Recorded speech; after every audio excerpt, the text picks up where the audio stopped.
this meeting from my end. Thanks everybody for coming. Yep. Good morning. Good morning. Morning. Good morning. So for the sake of clarity, I am renaming everybody who is a voting board member, and I'm putting 2 asterisks in front of your name.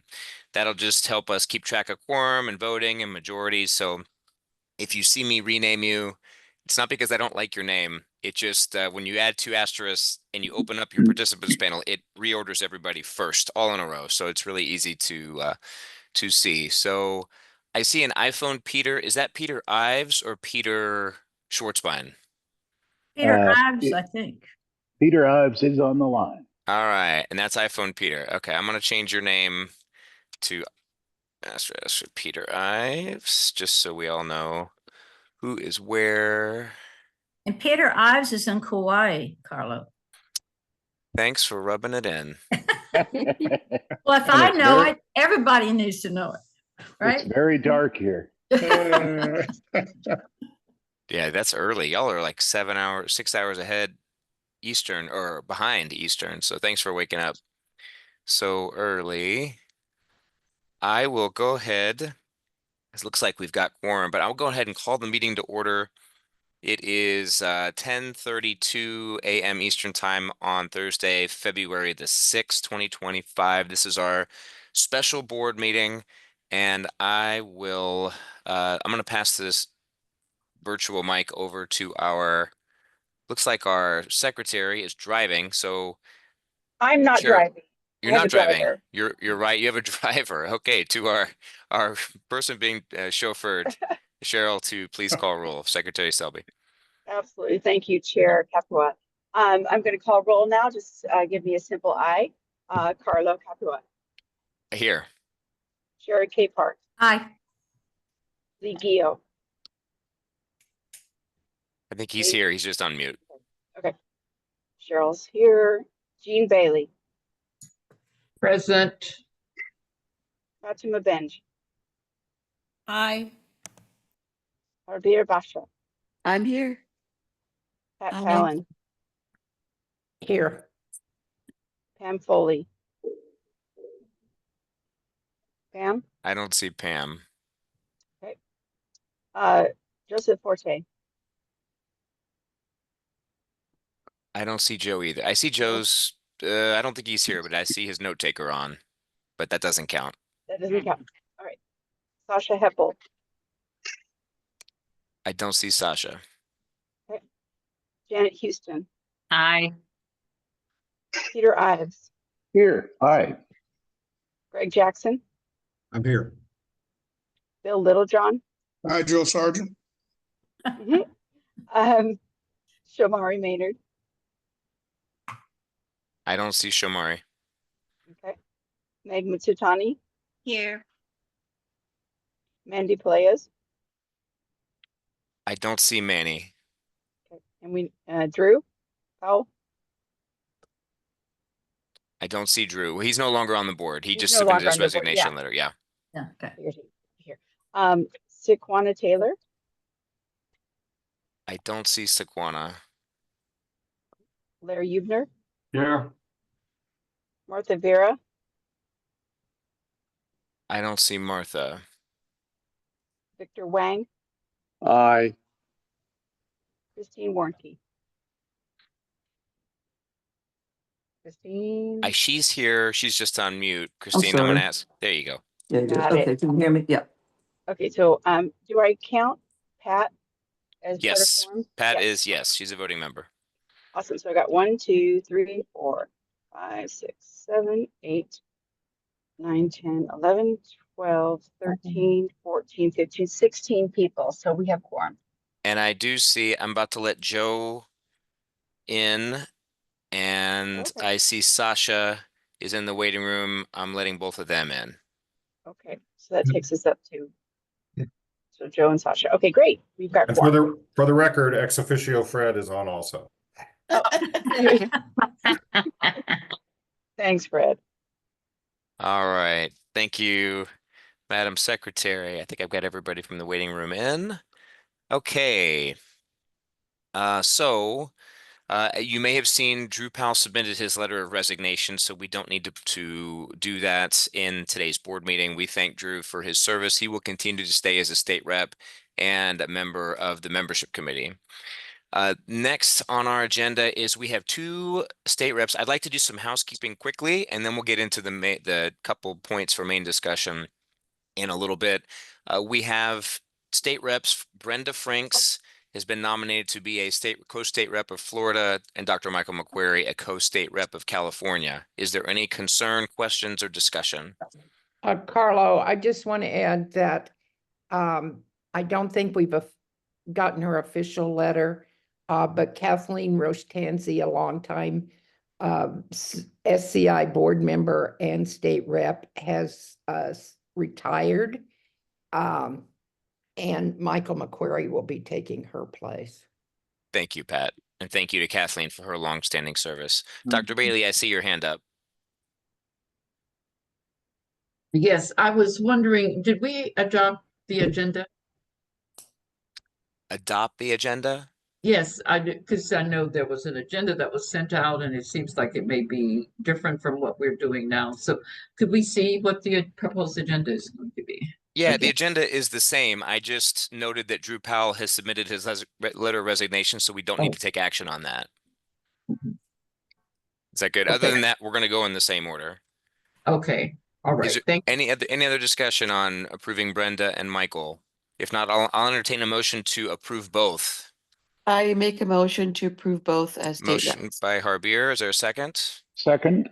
Second by Peter Ives. All in favor, raise your hand or say aye. Aye. Aye. Aye. Any opposed? Congratulations to Brenda and Michael. All right. The other thing we'd like to do is, and she's on the call, Christine Warnke has Yeah. volunteered to be a country rep for the country of Chile. Is Thank there you. any discussion or question? All right. Okay. If not, I'll entertain a motion. This is Lee, I'll move. Lee motion. Is there a second? Second, Second, Judge Littlejohn. All right. All in favor, raise your hand or say aye. Aye. Congratulations, Christine. Thank you so much for your service. No, and thank you. I just want to say I grew up there, so I have a special Very place cool. in my heart. Yeah. Wonderful. But thank you. Thank you, Christine. Okay, next, we sent out the budget. There's two things financially we need to do: approve our budget and then approve the end of the year financials. I know Lee sent out all the information. He responded to some questions, but I'll open it up. Lee, is there anything else, points of clarification you'd like to make before we open it up for any other questions or discussion? Well, let's just go with questions and see. I'll be happy to review both, but I don't know if I need to. So let's see what the people want. Any questions on the budget? Let's start there. Janet, go ahead. I was looking at a budget for 2025 under support and revenue, first page. It said, I Like Ike fundraiser. That we made this year, 13,349. What I'm not seeing is we had the little flash fundraiser, earmarking that money to go towards the Youth Leadership Summit. That was basically Ike's birthday. It's in my mind, I see us as kind of combining that all into one as kind of a, I Like Ike, but maybe focus it time-wise around his birthday. And we had a projected budget this year of for 2025 of $15,000. And I'd like to see that projection increased. Okay. Well, I would say, again, this is only a budget. We don't want to over budget. Oh, and I don't want to go hog wild, but again, it was based on a $2,000 per state goal. Certainly, we didn't make that in 2024. I think we have much more time to prepare for it for 2025. I don't want it to be at 15. I want us to actually have a bit more of a stretch goal. Ideally, if all 50 states participate, we're talking 100,000. I'm not going there, but I think something more akin to $20,000 to $25,000 is reasonable. And if you spread that out again across all 50 states, it's a very achievable and reasonable goal. Okay, Yeah. so we'll change I like Ike to 20K. How's that? That's fine. I just want it to have enough of a goal that it's worthwhile in people's minds. 15,000 does not strike me that way. Okay, okay. And just a Will do. note that Sasha Heppel and Martha Vera have both joined, Madam Secretary, so you. they are both here. Pat, do you have a question? Well, I just wanted to say that I think in a budget, it's better to underestimate. I know what Janet's saying. I've said the same thing in other meetings too. But this year particularly, I think the stock market seems to be having a nervous breakdown every day. And different things are happening. And I'd rather be ultra conservative and get a big surprise. And I agree with that, but I think 20,000, we're saying then, hey, if each state in our union, is willing to put up $500 towards SCI, I think that's reasonable. In all honesty, I think to go much below that makes you start to wonder, why are you even bothering? So I completely agree, and that's why I'm saying, in a perfect world, the goal again was achievable. It was 100,000. To say 20,000, I don't think is, pushing the envelope. Let me comment also, now that Pat, that was brought up. I would just comment that there is a difference between a budget and a goal. And as was mentioned, we try to be conservative with the budget. As a sales guy running sales for many years, I would always cut my budgets in half and I still wouldn't achieve them. Because you can be very optimistic at the front end and realize as you go along that there are issues. So, if you really think it's achievable and, it's not goals, these are budget numbers. These are, minimum numbers, I would say, in most cases. So, so yeah, if you want to change it to 20K, we can do that. Yeah, because Again, to get in, there's a difference between what is in a budget and what a goal is. right. And if we include the flash fundraiser for the birthday as part of I Like Ike, it actually brings us, like I said, up a few $1,000s. So again, I think that's realistic. I think that's even closer to being reflective of, what we ultimately did and the bare bones minimum we ought to be able to do. So I agree with that, but at the same time, I want to make sure that people take these things seriously. Okay, just to note, Saquana Taylor has joined the call, Mayor Selby, for secretary for our minutes, and Sherry Capehart has her hand raised. Go ahead, Sherry. With regard to the discussion about the I Like Ike, I think we can do both. I think you put it in the budget at a more conservative number, and when you're out there doing the fundraising, Janet, you can say it's 20,000. Most of them are not even going to see what the budget numbers are. And I would rather come in over budget than under budget. And we seem to continue to come in under budget. But you can have the stretch goal of 20,000. You can have it as 30 as far as that's concerned. But I think as we go and look at these numbers, it gets a little disheartening when we don't seem to make our bogeys. And I think with everything else we're going to be fundraising for particularly into 2026 with our anniversary and all, even if you're going to roll this in there, I'd rather leave it at, I think, a budget goal of 15,000. Yeah. That is not your end goal. Okay, and I'm not gonna dispute or argue the point. I see what everybody's point is. I just want us to mentally to have it as a, a serious Sure. goal Yeah, and so forth. So absolutely. Yeah, I I'm think fine we with get it. that. I'm fine with that. Okay. Okay, and That's fine. I'll just make one other comment, which is kind of the elephant in the room, and that is we don't know what's going to happen this year with Mm-mm. our political situation. No. And that's something that we'll probably discuss at some point, but we have to be conservative with our numbers because we really don't know what, I'm very concerned that with all the changes, people losing jobs, et cetera, the economy is going to be affected, and that's going to affect people's ability to give. So we need to keep these things in mind too. Well I'm said, fine with Lee. that then. And I'm fine. any other questions or discussion on the budget? If not, I'll entertain a motion to approve the budget. Move to So approve. moved. It's been a motion from Sherry, a second from Pat. Pat. All in favor, please raise your hand or say aye. Aye. Aye. Anybody opposed? All right. Dr. Bailey, is that a opposed or is that a question? I see your hand up.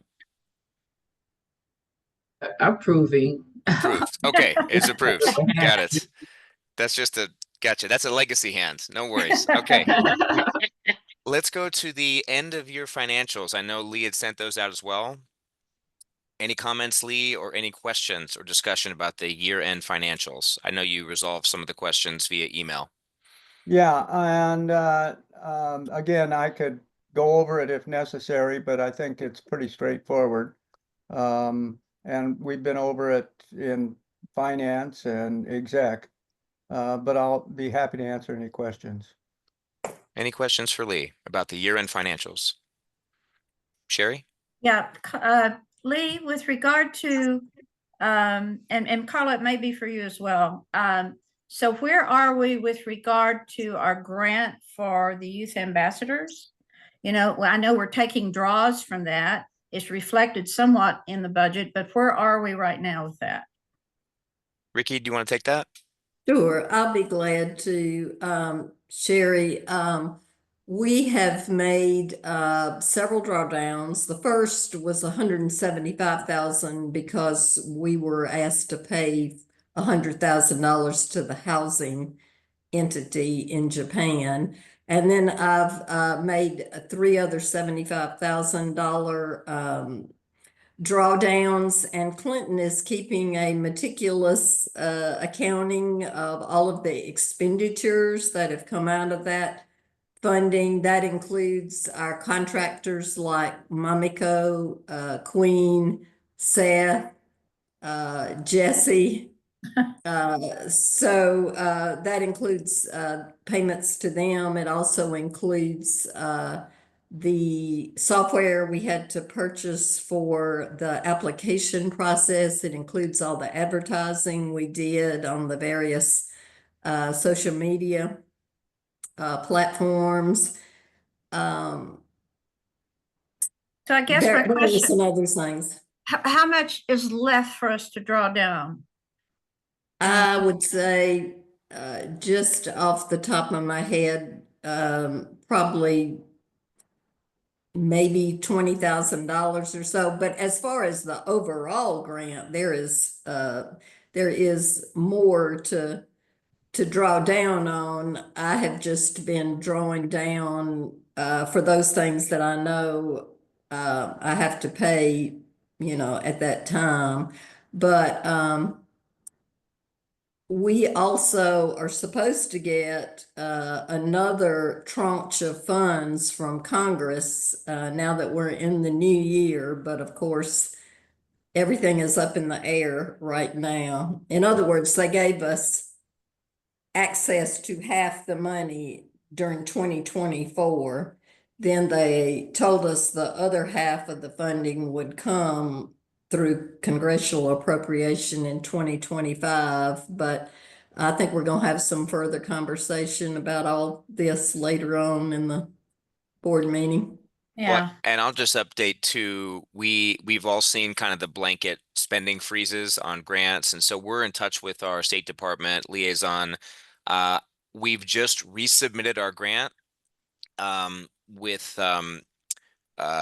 we've modified a few things in order to resubmit as a more present day snapshot of the grant. We've just sent that in, and our liaison's writing a special letter to exclude us from those blanket suspensions and restrictions of grant funding as we're seeing that's happening. So that's in the process now, and so he expects us to be excluded from the blanket because this is nothing to do with the DE&I conversation that's happening on the federal level. So we're expecting that to come through in just a matter of time.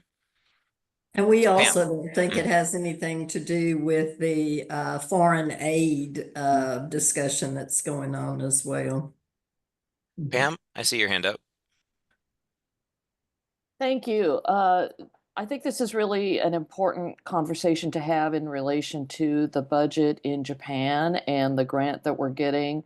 I think it would be helpful for us at the finance level and actually the board, actually all levels, to see the income that we are committed to receive from the grant and how we're expending the funds. Because what I'm concerned with is I don't want to get down to the actual event and we've run out of money and we still need to expend a lot of resources. So it would be helpful if we could get regular reports on that. Is that possible that we could get that, Lee, on a monthly basis, at least at the finance level?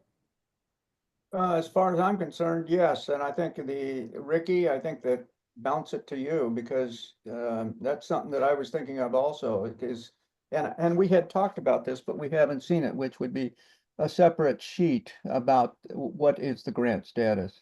Right. Yes, we So can the do grant- that. Clinton is already providing that information in the financials. That information on the income and expenditures should be in the financials, and I can certainly have him do a separate report. Ricky, I think To the that's really board. critical. I don't frankly have a Sure. lot of confidence that Clinton is putting things in the correct position because when we discuss it at finance, there's always we're always moving things around. So I'd appreciate, and I think for clarity and because finance has to really watch these numbers, is that if we could get a separate analysis of income and expenses related to the Japan summit. That'd be helpful. Yes, Thank you. and the Japan summit itself is totally separate from the grant. The summit, of course, the summit. I understand, but they go together in some ways. In some ways. Yeah, financially they don't, of course. Right, I understand. But yes, I can get him to provide that. Now, remember, everyone already has a copy of the Osaka grant budget. Everyone's been sent a copy of the grant budget, and we are staying within those line items of the budget in terms of expenditures. But I will get Clinton to prepare you a report showing the drawdowns and also the expenditures so far on the grant. As far as the summit is concerned, we have a separate bank account for the summit. I think Carlo has begun getting a couple of sponsorships in for that, so we should have some funds going into that account very soon. Okay, I appreciate that. I look forward to getting that analysis on a monthly basis. Thanks. Any other questions regarding the end of year financials? If not, I'll entertain a motion to approve them. So moved. Moved by Sherry. Is there a second? Second. Second by Pam. All in favor, say aye or raise your hand. Aye. Any opposed? All right, motion passes. Thank you for that discussion, and thank you to Lee, our treasurer. Okay, next item is the recommendation from the Executive Committee to hold our fall 2025 leadership meetings in Tempe, Arizona on October 9th to 11th, 2025, with the board meeting being held on that final day, October the 11th. This is, let me just give a little bit of background. So you may recall at our Long Beach board meeting, we talked about maybe doing our fall board meeting in Japan at the summit. And that sounded like a great idea at the time. And the more I thought about it, it sounded like a terrible idea. Because the last thing you want to do after a long summit is try to prep and have a board meeting where it would be in the middle of the night in the US for people who couldn't go to Japan. So we thought, let's not do it in Japan. And Joe Forte had reached out to us about potentially holding the fall board meeting in Tempe. I think we had talked about it briefly at the Long Beach board meeting. Well, he followed up and sent us a proposal and told us why Tempe would be the perfect place. And let me mind you, this we're trying to create a process where we're deciding this stuff way in advance. Sherry Capehart and the governance committee is working out, and we used to do this in sister cities. It just got lost kind of around COVID. But in a perfect world, like Rotary or like NLC, they've got their conferences planned a year or two in advance. They've got a smooth proposal process. So we really get the best proposal from the best city that's going to give us the best deal. I'd like us to return to that. It's not a quick fix, but Sherry has assured me that her governance committee is going to work on a process. So the next time we have to choose to go anywhere, we'll have a process already vetted and fluid and kind of set out. And I will go to Pat and then Janet. I was gonna make a motion, I was gonna make a motion that the executive committee recommend to hold our fall 2025 leadership meetings in Tempe, Arizona, October 9th through 11th. Okay, I think you mean the board, right? Mean Not the board, executive meeting. yes. Okay, I'll ask for a second and then we can open for discussions. Is there a second? Second. Okay. All right. Now let's open it up for discussion. Actually, let's go to Joe first. So I want to separate the process from the place, right? The process, we're refining that. And so the next time we need to choose somewhere, we'll do it with more advance notice and with a smoother process. We just want to get things going now because these take a while to plan. Joe, I'm going to show you on the next slide, and then I'll turn it over to Joe. This is what Joe has prepared for us. This actually weekend in Tempe coincides with their world famous Oktoberfest, which is amazing. So he's proposing Thursday through Saturday with the option of coming in a day early and then staying a day late. And I'll kick it over to Joe. Joe got all dressed up for us for his morning walk. Joe, you're looking good out there in Tempe. Tell us, look at that. He's even like, it's so nice out there. It's Yeah, I just want to, just kind of make everyone jealous that might be in a blizzard right now. So go ahead, Joe. Okay, well, thank you guys so much for allowing me to present. So yeah, we have a lot of great things going on this week, and just want to give you a rundown. So we typically have our Thursday international welcome dinner because a lot of folks from our international sister cities come for this event because it is a fundraiser for Tempe sister cities. However, this particular Thursday, the mayor and city council are having their city council meeting. So they have moved it to Wednesday. But that has not stopped us at all to make this work for everyone. So we have the international welcome dinner on Wednesday night. If people would like to come in early, it's not required, but it should be a great event. And with that being said, I connected with the folks at Arizona Sister Cities and Scottsdale Sister Cities to actually have a Thursday night international board welcome dinner. We're working on getting the mayor of Scottsdale to be there, but it's going to be a really great event. And I think it's even better in the sense that we're going to be able to invite all of our Phoenix metro area sister cities to participate. So the idea would be the Thursday evening, we would all come in. We'd stay in downtown Tempe, and then have a bus that would take us to the welcome dinner. Friday early afternoon, we would have our committee meetings at the hotel of that I'm currently working on. After I go through this, I'll kind of ask some questions as well.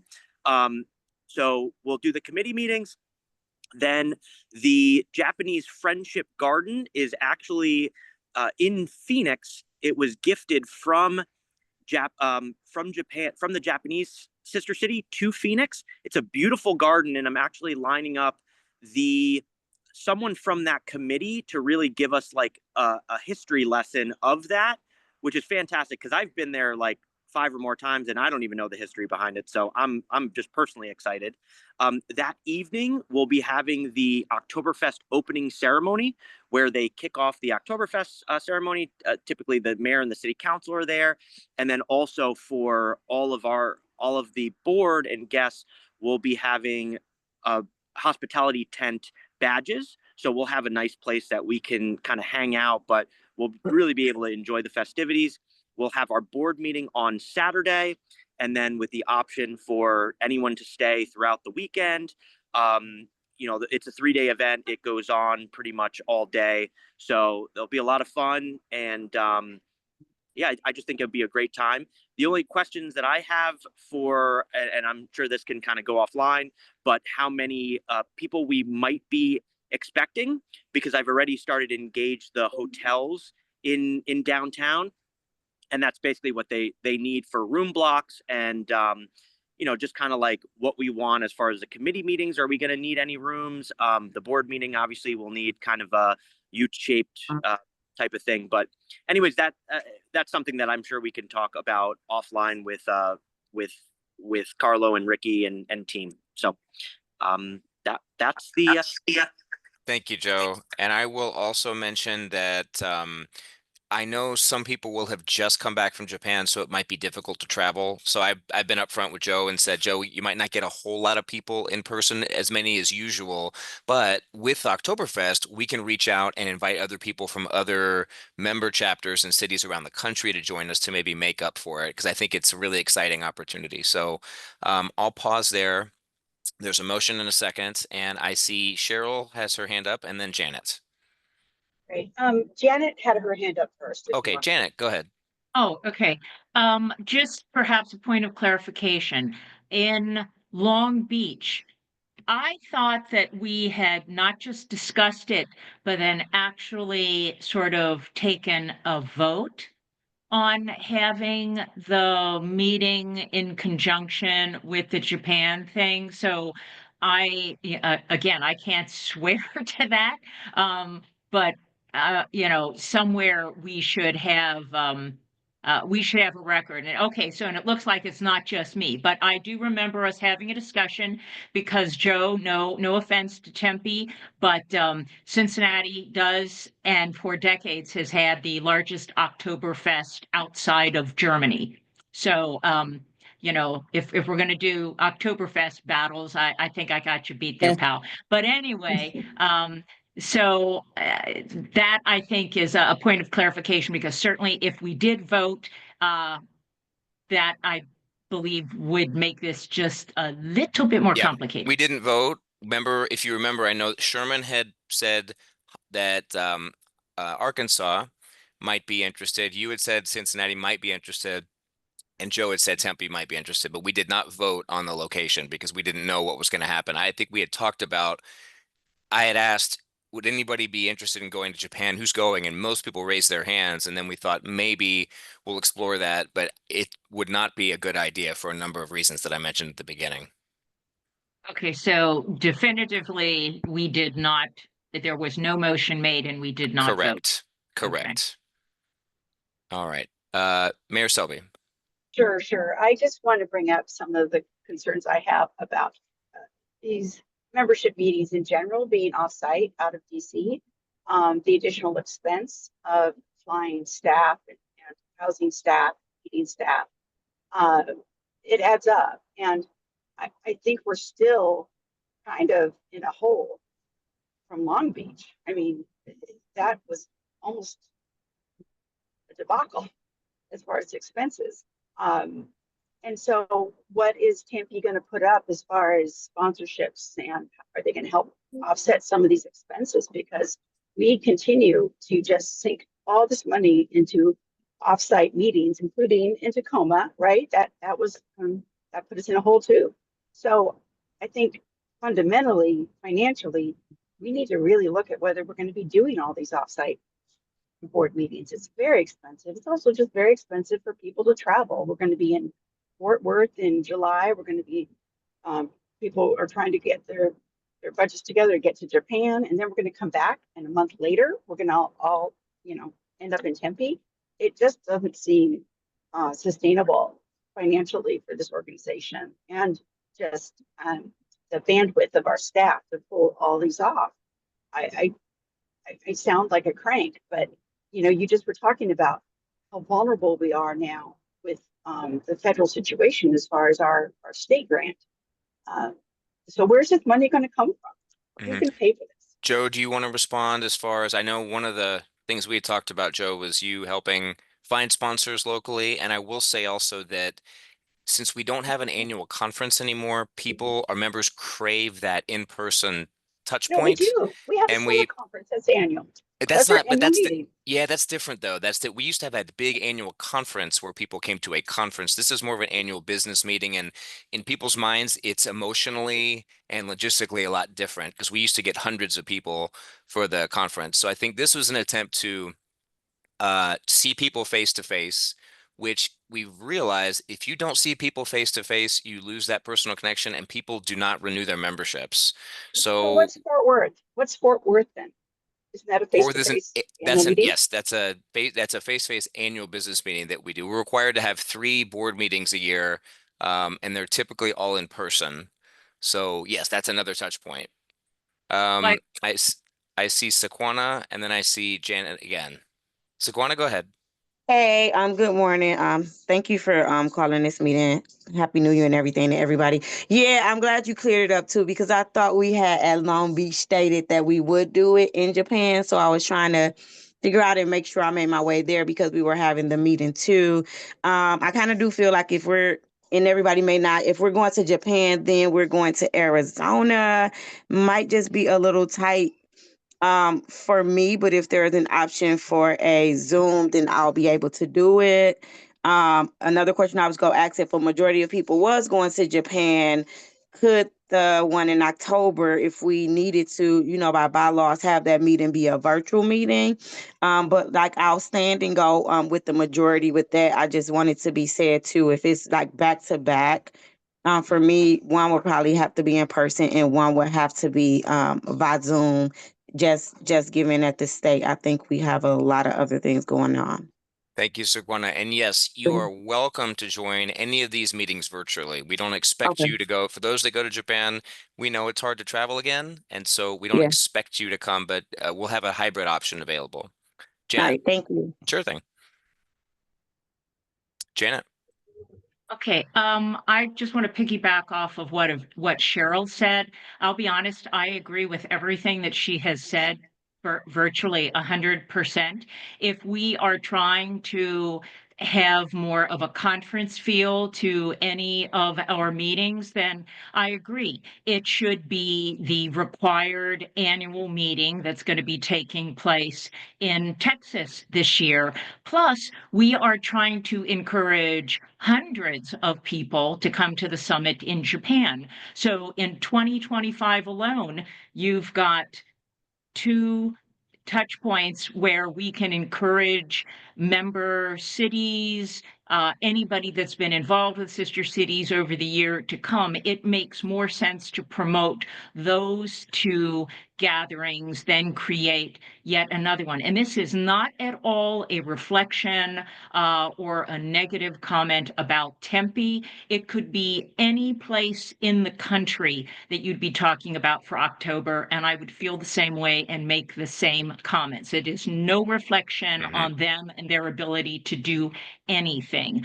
And I agree with that. I think we are going to be facing some unknown but very likely challenges this year. And even if not for our organization, potentially for our members. And again, we're already it's a required meeting in Dallas, so we all Fort have to Worth. be involved. I'm sorry, Fort Worth. I didn't mean Careful. to say Dallas. I'm sorry, Fort Worth. So again, we're all required to be there. Everyone's going to have to make that expense personally to attend that meeting. We're encouraging everybody to do the same for Japan.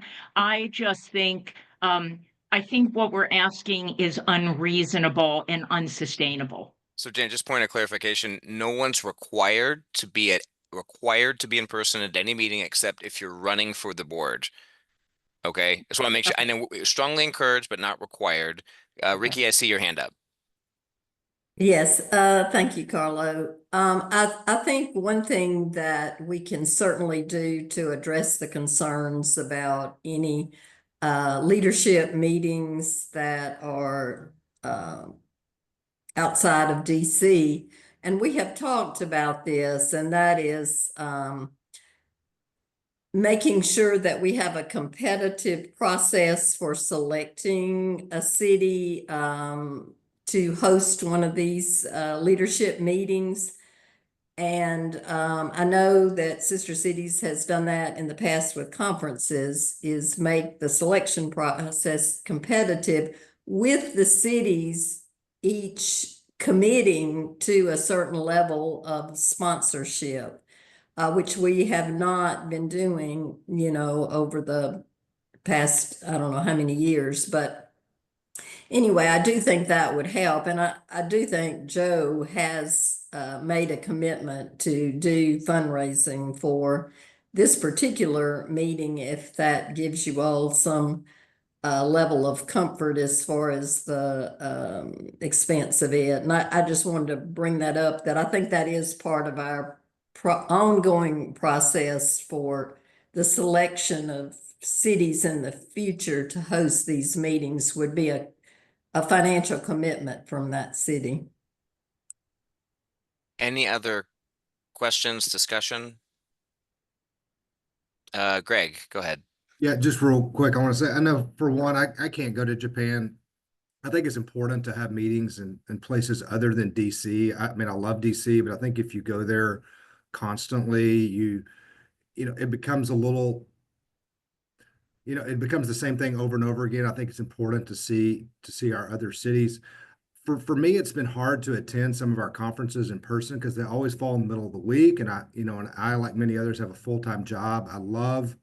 I've asked for this for a long time, that we kind of try to put a meeting over a weekend. And I love this format. It's great. It gives people the opportunity to kind of work most of a week and then come in and have an event in a city that maybe you either haven't been to or haven't been to in a while. And I agree, the importance of in-person participation is critical. I just know at times I've not been able to do it as much as I wanted to, but this is that's an easy place to travel to.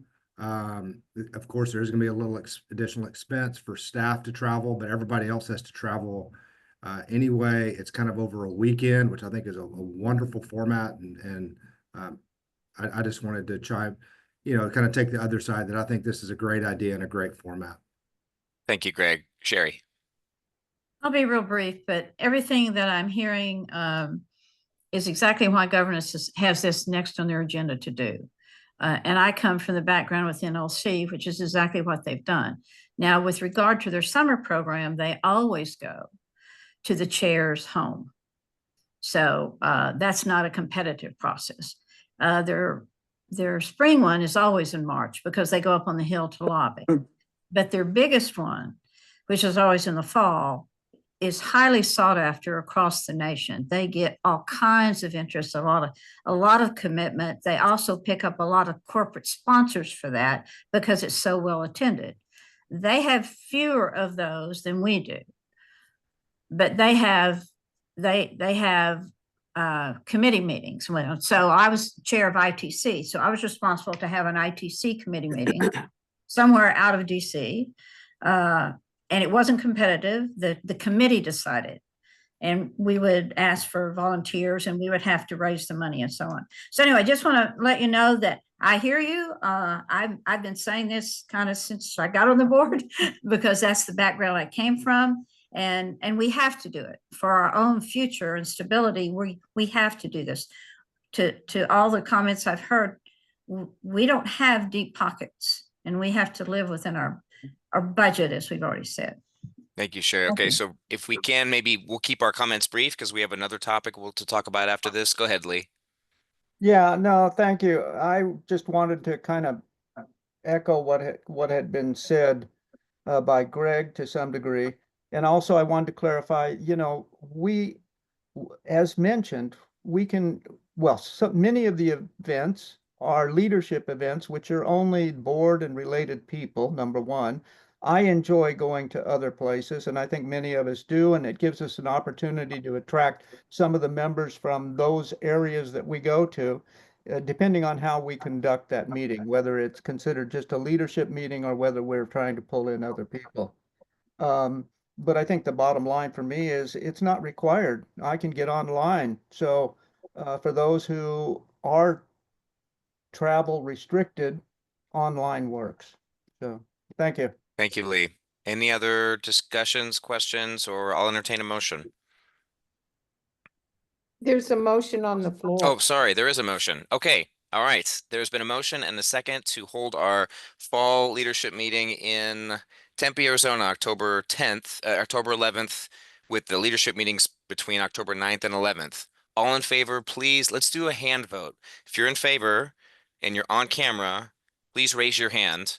And then Pat, if you'll help me, you can do your virtual hand too, either way. Keep them up. 1, 2, 3, 4, 5, 7, Yes, for me. 9, 10, 11. Yes, I for think me. I counted 12 in favor. Let's Me call. as well. Yes, I got you, Hardbeer, too. Thank you. Okay. Okay, if you'll put your virtual hands down, and then we're going to call. Dr. Bailey, was that a vote for or against? 4. 4. Okay, so 13. All right, so let's call for all those against the motion. Please respond, either raise your hand. Yeah, raise your hand if you would, if you're against. I'm going to put your hand down, Joe. Okay. All right, I see Cheryl. I see Pam. Anyone else? I see 2. Janet. Sorry, Cheryl and Janet. All right, 2 against. Any and Fatima. So I see 3 against. Is there any abstentions? All right, motion passes. Joe, thank you for the proposal. We hope you raise a ton of money for us, my man. If not, Janet is going to be on you. So just use that to light the fire. I will. Thank you so much, All guys. right. Thank you, Joe. Okay. And That brings us. reminder, Carlo, just reminder, Yes. we're saying, just to make sure that I think, just to sum it up, and as I've been saying, and Greg has also been saying about this, changing our meetings towards latter part of the week. I think what we're saying is, just to be clear, this is a hybrid or in person. Yes. Or in person and Zoom. All board meetings are in person or via Zoom. Yep. Excellent. Okay. Thank you. All right, let's go to our last agenda item. This is and also Manny Pelaez is here, Cheryl, just so you know. Manny Pelaez is here, and I think Sequana has to or had to drop off, just so that nets itself out with however many people we had. The final agenda item here is a recommendation from the Executive Committee to consider no international summits in 2026, but to consider holding one in 2027. This passed the Executive Committee a week and a half ago. I wanted to give just a brief background into kind of how we got to this recommendation. It came to our attention that the summit was, as you know, over the summer, we passed a motion to hold a summit in Ghana in Africa in fall of 2026. It came to our attention that there was some legislation pending in Ghana that was anti-LGBTQ. And so these were some of the things in the bill that it unanimously passed Congress. It was sitting on the then president of Ghana's desk waiting to be signed or not. And it was pretty extreme. It was prison sentences for anyone identifying as LGBTQ plus, forming or funding groups, and jail time for people involved in advocacy campaigns against children. We also discovered that there was a travel advisory citing specifically crime and violence against members of the LGBTQI plus community. So we, a small group of us Point from of the exec, order, Mr. Chair. I don't, was that, I don't think that that was part of the motion. yes, The Dr. Bailey, motion is to not have, is that right, Janet? yes, Dr. Bailey, I'm giving some exposition for Well, people no, that were well, not parts of the conversation. I feel as if you are biasing the discussion, and I think it's out of order. The motion is to not have a summit, and then we could, if we are going to have that issue discussed, we would have had the representatives from the Ghana committee to, or from our 505 to be present to do a presentation. The Yes, motion as stated, and I think that we should have the discussion on the motion to okay. move. And could Janet Thank you, present Dr. that Bailey. motion? Yes, Yes. so I hear what you're saying. I'm giving the same background I As the gave chair, I to the think you're other biasing organizations, the and I'm going to, presentation. yes, okay. So I'm going to give some exposition on why we should and why we shouldn't go to Ghana as the same exposition I gave in our small meetings, and then talk about how the conversation changed to get us to where we are now. No, I'm just but giving that was not facts. the Yes, motion. yes, And I just feel like this is out of order, Mr. okay. Chair, Thank you. respectfully. Thank you, Dr. Bailey. I'm going to continue and just talk about, these are the 3 meetings that we had with the executive committee and the small group from the Africa committee. We met in September, in January, and then we reconvened as an executive committee. And the main points, I'm just going to summarize the main points from both sides as to why we should go to Ghana. The arguments for why we should go is because Ghana is the beacon of Africa. There are over 40 sister cities in Ghana alone. There are direct flights to Ghana. It is consistent with our 505 and supports that. Ghana was key place for the transatlantic slave things that had happened. We have strong local contacts, and there aren't a whole lot of other places we could go outside of Cape Town and Ghana. And we have people with very strong relationships with key leaders. And so, as I just mentioned, I gave you the reasons why. This is just a summary of the conversations that we had to lead us to that point. So the intention was to talk about why reconsidering Ghana. That was a majority of our conversation. The recommendation from the executive committee, as Janet had said, was to consider no international summits in 2026.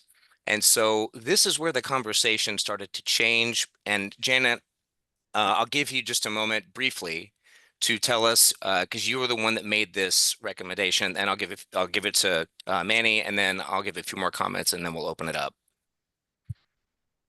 Okay, so is the floor mine? Go ahead. Okay. My intention in making that motion was sort of 3-pronged.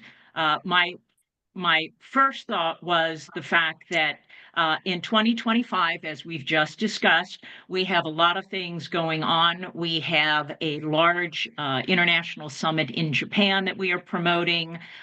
We also have other potential travel with the leadership conferences and so forth. So again, we would be right on the heels of already a large international summit, which again, not going to be 100% sure how that turns out until it's all finished.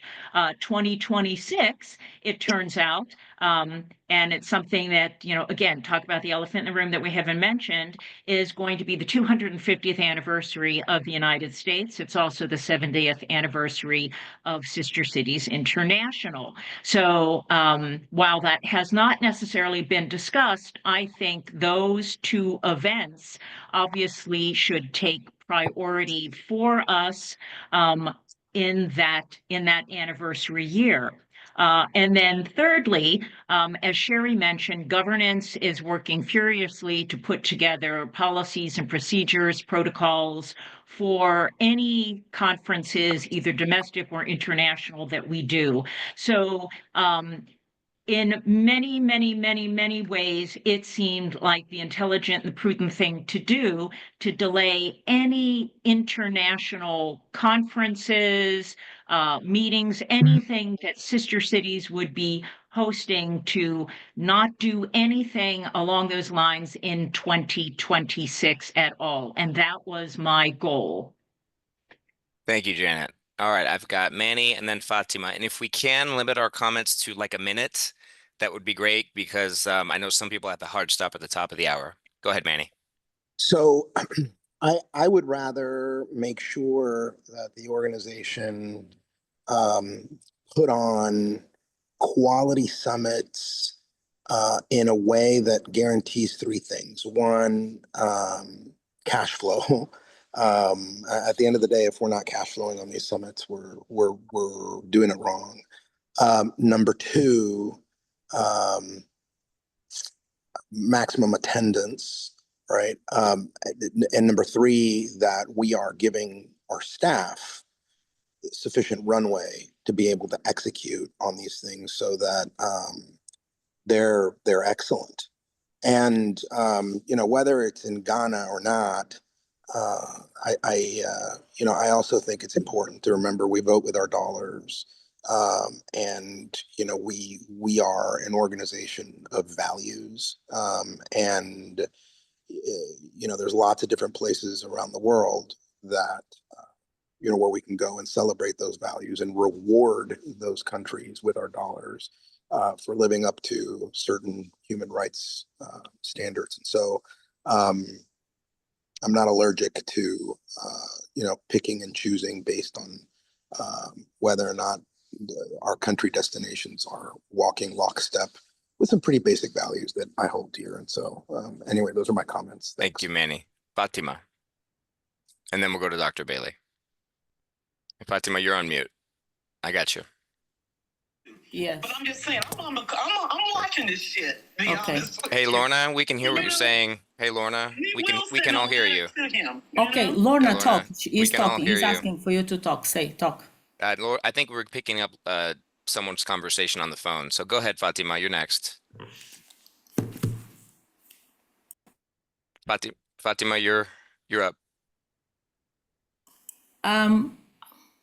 Hi, thank you, Carlos, and good morning, everyone. Sorry, I was just, I know Lorna is on the call and we were discussing about the summit. We had initially, we know that the summit has been approved even when it was, Peter was the chair of the board, and the summit has been approved ever since. And you, Carlo, had brought up all the issues. Yes, we have all those previous meetings, but at none of the meetings have been brought up the issue that there shouldn't be an international summit taking place in 2026. We all report because we have a grant from the State Department and we annually have to report on the actions and what we have done and how we're using those funds. The Africa region, we have put a lot of work and we have reported it to the State Department on the roundtables, and we've really done a really good baseline to actually get us in a position to submit a strategy, to put together a strategy to defend the fact that we really need the summit going forward. So the location and the venue where it's going to take place is subject to discussion, of course. However, we really would like to consider bringing the opportunity back for the summit, for the Africa summit to take place in 2026. Despite of all the other activities that have been mentioned, we have great potential for cash flow. We have great potential for maximum attendance. Just thinking about the South Africa event, it was like 500 people attending the event. So it's definitely a great and huge potential, and as President Biden said when he was in Angola this year, the future of this world, not just United States, it kind of like starts in Africa. It's so important, and I think we need to consider it really carefully. After the success of South Africa, not having the summit in 2026 is going to expose us as an organization. I would really like us to consider how can we make it happen in 2026. Thank you, Fatima. Thank Dr. you. Bailey. Okay, thank you. The reason why I reacted the way in which I did, because I did attend the executive committee as an invited guest, as a member of the 505 committee. And I make sure that I have my video.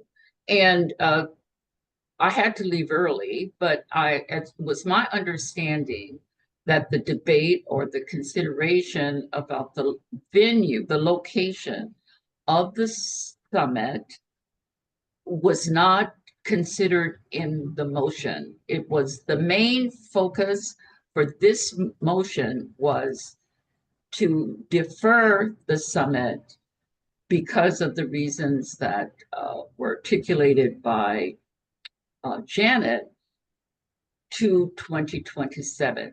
And that we would have a special call meeting to discuss the delay of the summit, which has been previously approved, to 2027. It was my understanding that the discussion of the location would be deferred, primarily because the regional chair, one of the reasons being that we needed, as a region, to also wait. There has been, we just learned that there was a change in government. We have a new president of Ghana. And so it has been a change of government in Ghana as well as in the US, with changing positions even about with respect to hopefully more positive attitudes about LGBT activities. And so, as I recall, I think, Mr. Chair, I think you said that it would give us time to get more information. There would be more time for us to see how this new administration in Ghana, as well as the administration in the US, to be able to make a decision about the location. So it was my understanding that we would have the discussion but not have, which I do feel that that we needed to have the presentation of the pros and cons, at least have, the chair of the region, the regional chair director, to be able to present her side rather than having the presentation to come from the chair of the board or the president of the board. So in any case, I respectfully request that we just vote on the motion to defer the summit till 2027 based on the position that Janet had presented to the executive committee, rather than a discussion of the location. Thank you, Dr. Bailey. Barbier. I think if I just take a giant big step back, I am the CEO of the chamber, and I realize the pressures when you have a lean staff. So I want to kind of remove the discussion about the situation with the LGBTQ status for Ghana and really come back to the capacity management. I think this is really a question of capacity planning and our ability for staff to deliver on multiple initiatives. I'm very glad to see that the president has changed. Africa is a very important hotspot in the world. It's got great advancement in education. It's got great advancement in the fashion industry. I mean, just so much is happening in Africa. So I think that's in a very important place still. However, in terms of capacity, I think the real issue we're talking about here is, does staff have capacity to deliver on the important sister city level, international level, events, specifically 70th or the anniversary and the 250th anniversary. And I think that's where this conversation should really stay and focus on.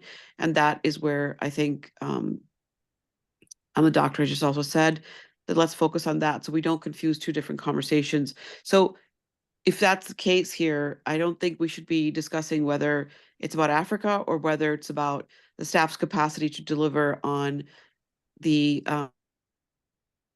of priorities for 2027 or 2026, excuse me, that allow or not allow for us to do a set of things.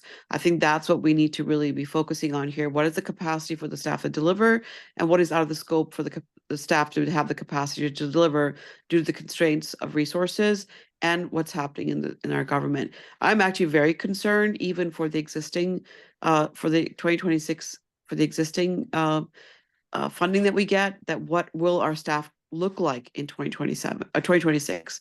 And I think that is a greater concern for me right now than us even assuming that we can deliver on some of our existing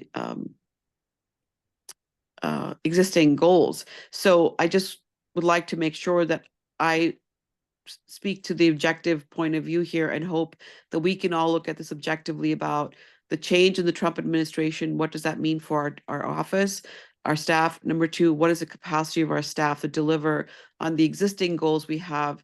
And can they even be stretched to deliver anything more? And then be, talking about, well, what's the right time to have this up? So I just like to make sure I separate the two. Okay. Thank you, Hardbeer. I've got Lee and then Larry. Yeah, no. Yeah, thank you. So, Jean, with all respect to you, I don't remember that the discussion was to delay. I remember that the motion and the discussion was simply, we can't do anything in 26. And let's wait and decide what we're going to do after that or during 26. So I just wanted to clarify that one issue. That at least that's my memory of that meeting. And personally, and I think the other issue is, regardless of the other things, I think the fact that Ghana's on a do not travel list is an issue that we need to take into account. Whether it's Ghana or whether it's any place else, we need to take those types of items into account and then make a decision what we're going to do with respect to that. So thank you. Thank That's you, all. Lee. And just point of clarification, Dr. Bailey, I think the conversation did start to shift after you dropped off the call, which is maybe why you that part maybe you weren't aware that that's kind of what led to the motion. Let's go to Larry and then Christine. Thank you. Thanks. Sister City has been challenged financially over the recent years. And this last year was the first year under the full leadership of Ricky. And she has done a great job in leadership and growing this organization, and financially, we came out well. We have had losses. We have had previous loss years of $200,000. I'm very concerned about the staff being dedicated to something in 2026. If we're going to do something in 2027, I think that's up to the board and the leadership of Sister Cities to determine if and when we will do something in 2027. Thank you, Larry. Let's go to Christine and then Peter and Pat. No, yeah, I just want to say, and I've heard this a number of times, that we're being looked at by Congress, so you all know. I've heard this from the mayor's office here, I've heard this from others, and I think, so we just have to keep that in mind. But I do think maybe, let me just make a suggestion. I think, Carlo, if you, and with Lauren and others, can draft a letter to Marco Rubio, I think this should go there, and just say we're very committed, to Africa. And that we know that, by the way, that whole strategy has not been really totally formulated by the administration yet. I just attended a Carnegie Foundation meeting last week, and it was still very nebulous in a way. But I think one, we draft a letter and just say we're very committed to the country, to the continent. Two, I think we should meet with, and Lauren, I don't know if she's on the call, but to meet with the new ambassador of Ghana. I think, I know just as a courtesy, I don't know when they're coming or not coming, but the other one will be leaving. I just think when you do these little steps, and we have to be as positive as I think as positive as possible, because we have many continents to deal with, but I do think it would be very helpful for Marco Rubio to hear, specifically, in a positive way, like, look, we're very committed and we want to work with the State Department and, Okay.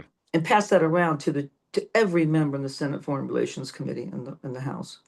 Thank you, Christine. All right, I'm going to start doing a 1 minute for our speakers here. Let's go. We got Peter and then Pat. Thank you. Thank you. Joining from the lobby here on the South Shore of Kauai. I would just say that reading the headlines every morning, it's any funding coming from the federal government seems to be blowing in the wind right the moment to me. And I don't think that it's prudent to plan any significant expenditures at this point in time for 2026. 2025 is for the most part committed. So I'm in favor of the motion, and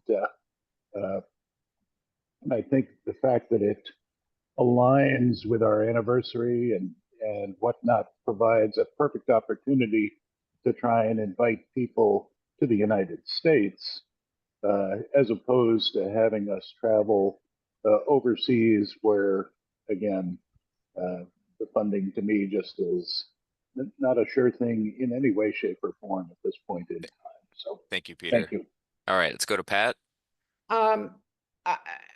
I think, I'm in agreement that we shouldn't do anything in 2026.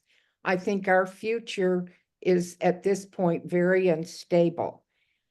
We don't know if our direct funding, our grant, is going to be cut.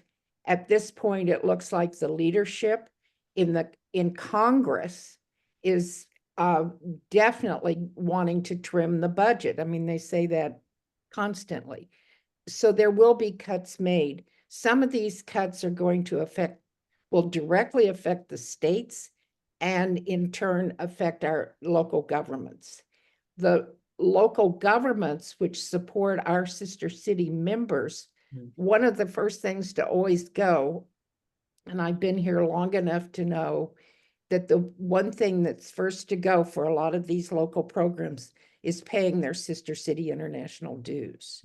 So not only can our grant from the State Department be cut, but there's a very big likelihood if the local governments are pinched, they will lose their funding and we will lose members. Thank you, Pat. Okay, I want to make sure I get to people who have not had a chance to speak yet. I know, Pam, you said you have a hard stop in like 2 minutes. Is there anything you want to say before you drop?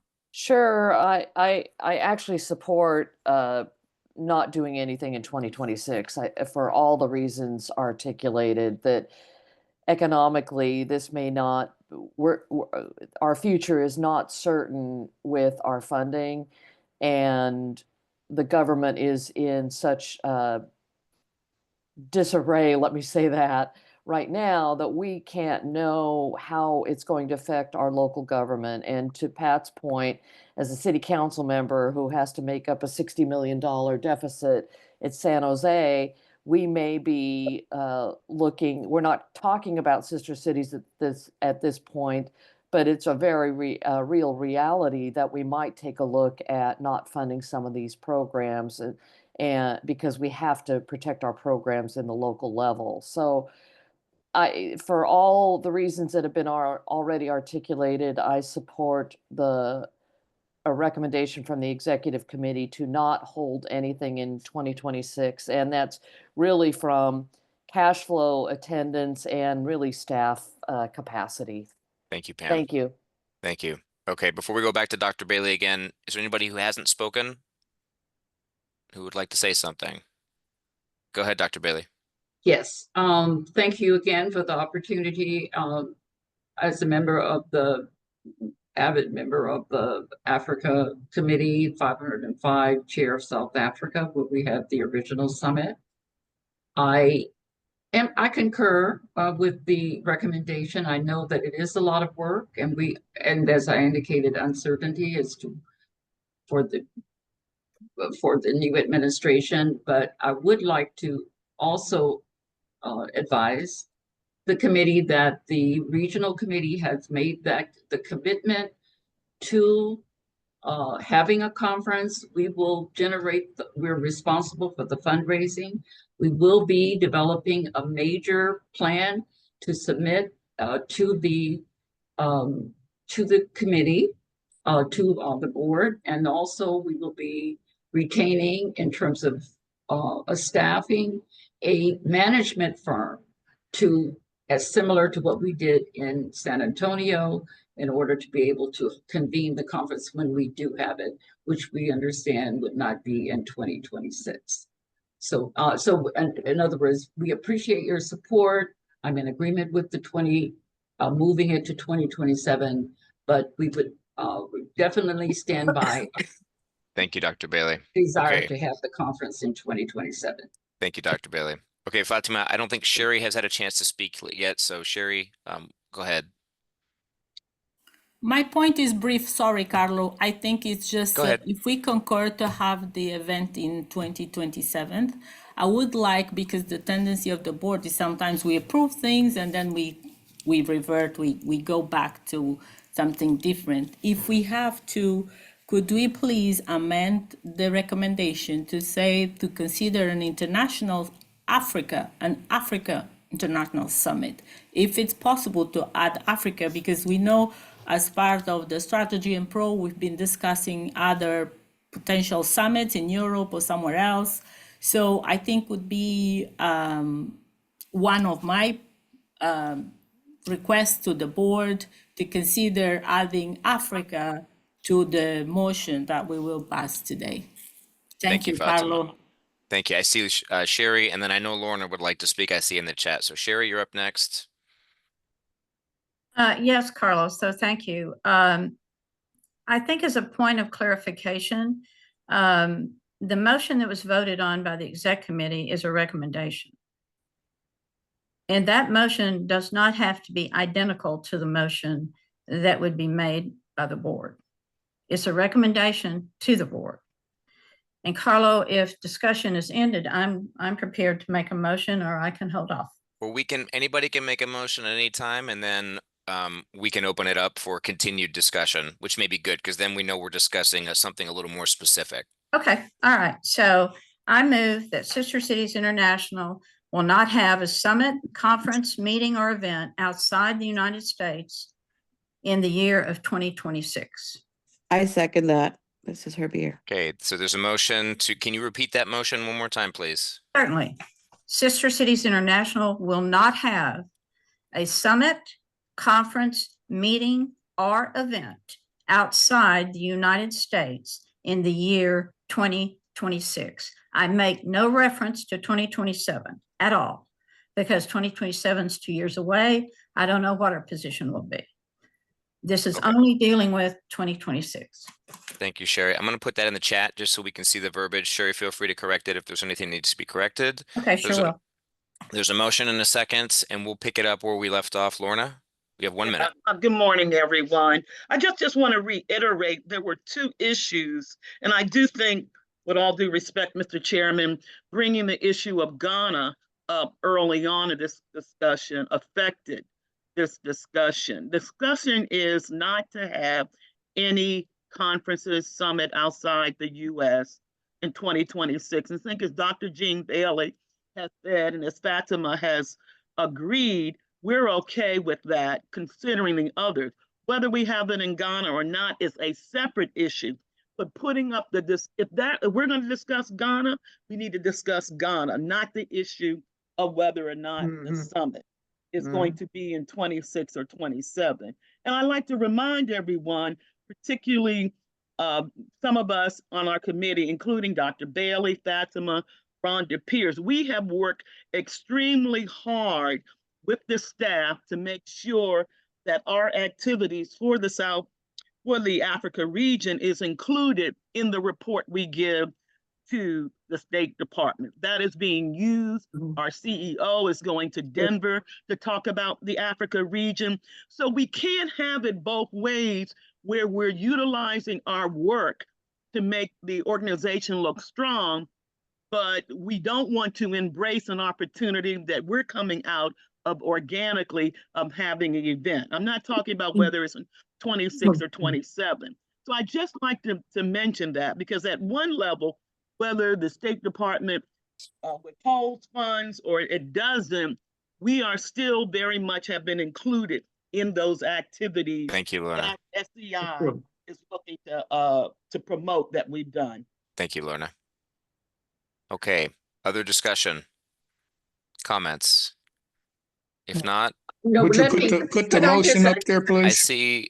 So hang I on, I just wanna see. Just a second, Dr. Bailey. I see Victor. Were you saying something, Victor? Victor hasn't spoken yet, but I saw his box light up. No. Okay, Victor. I heard Bill Littlejohn. Judge, did you have something to say? I would say, would you is that the motion we're going to be voting on right there? The motion is in the chat that is on the table. It has been it has been moved and seconded, and we're in debate. Dr. Bailey, just a moment. Is there anybody else who has not spoken who would like to speak up? Carla, I'm just going to confirm what you have in chat is my motion. Thank you. Okay, Dr. Bailey. I just want to mention that I was in a meeting with the ranking member on the Foreign Relations Committee.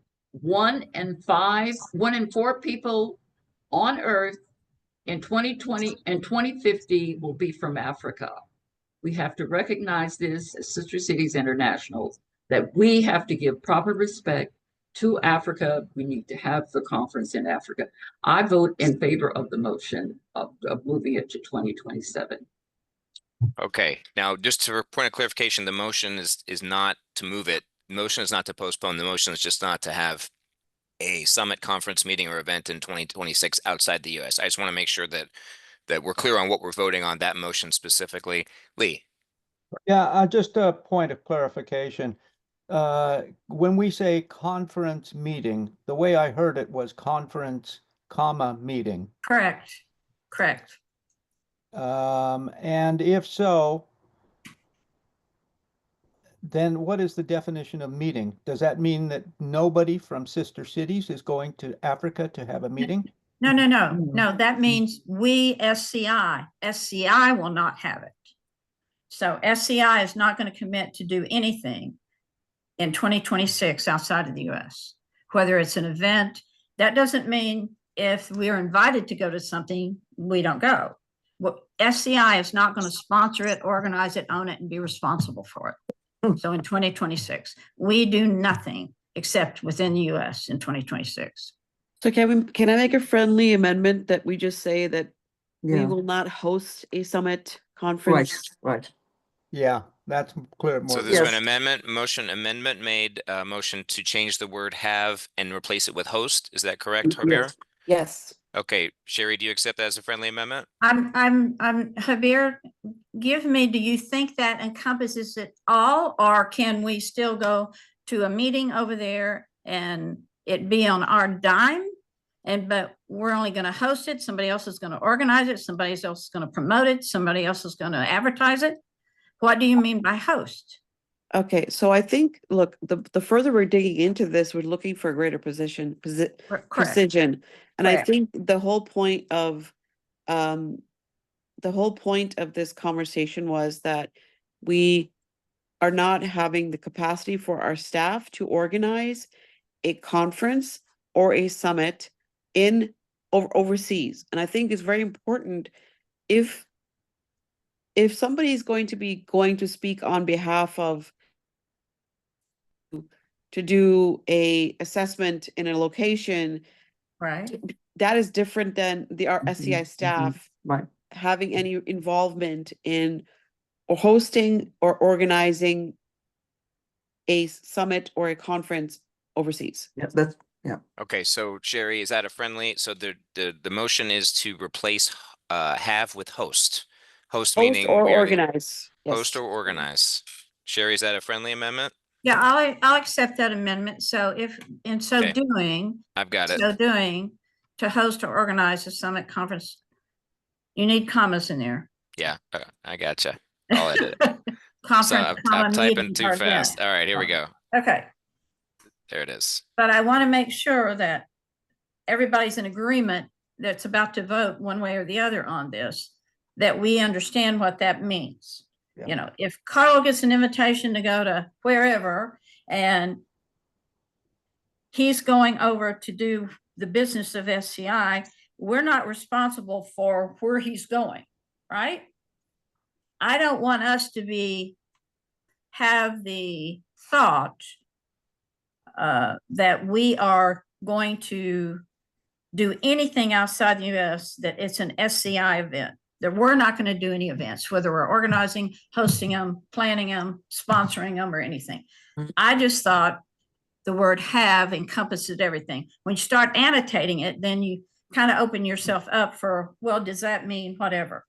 If the majority of us are fine with this, I'm fine with it too. At one point I had this and then thought it maybe was too open-ended.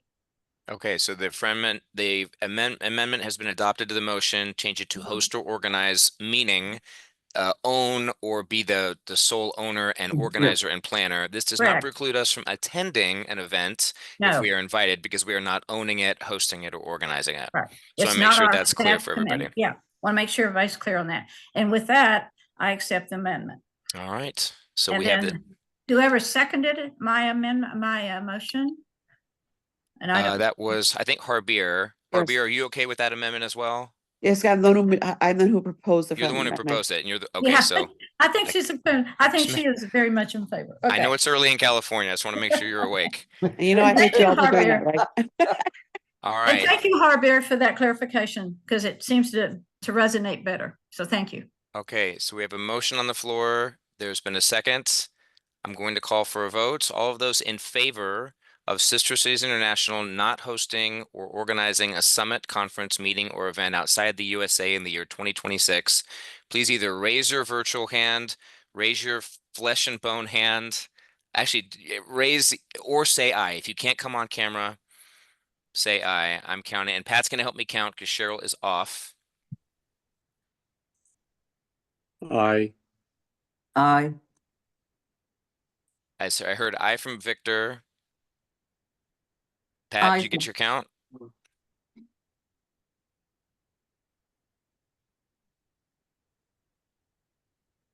Let us know when you have your count, Pat.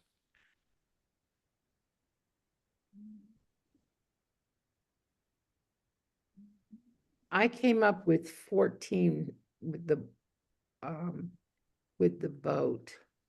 Actually, Okay. the virtual hand is much easier to count. All right, that's 14-4. I'm going to call for the nays. Anyone opposed to this motion? So if everybody, all the ayes would put your jaundiced yellow hands down, and let's go to any of the nays. I see Sasha is a nay. Correct me if I'm wrong. Any other nays? You could raise your flesh and bone Sorry, hand. I'm a yes, not Sasha's a a nay. yes. Okay. Any nays? You can wave your hand. You can say nay. You can put it up. So I make sure we're capturing everybody. I see no nays. Are there any abstentions? All right, I see no nays, no abstentions, 14 voting in the affirmative. So that motion passes that Sister Cities International will not host or organize a summit, conference, meeting, or event outside the USA in the year 2026. That concludes everything on our agenda. Thank you all for staying late. We appreciate your service to Sister Cities. Just a little housekeeping note, we will be meeting in DC in March.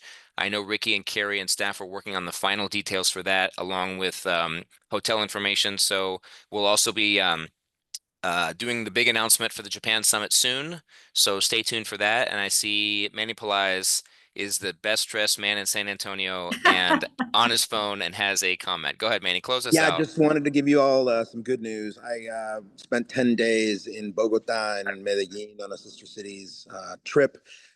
Bogota and Medellin have offered Sister City status to our city, but more importantly, the mayor of Bogota has insisted that the city of San Antonio, I'm sorry, that Sister Cities International consider Bogota as a future destination for an international meeting. So I'll send the bad news to him that it's not going to happen in 2026. Thanks, Manny. And welcome back. Thanks. Thank you. All right, Dr. Bailey. Yes, I also just wanted to say, Carlo, that Maryland, the state of Maryland, hosted a Maryland Japan night last week, and the expo was very well represented, and everybody is excited about going to Japan. So we're looking forward to working with you from the state of Maryland. Thank you, Dr. Bailey. Right. Right. All right, It everybody. was over 500 people attended with governor. That's great. I expect to see all 500 at the conference, fully signed up and paid. Yep. Thank you, everybody, for your time. We hope you have a wonderful Thursday and weekend, and we'll be back in touch soon. Thank you. Have a great weekend. Thanks, everybody. Thank you, everybody.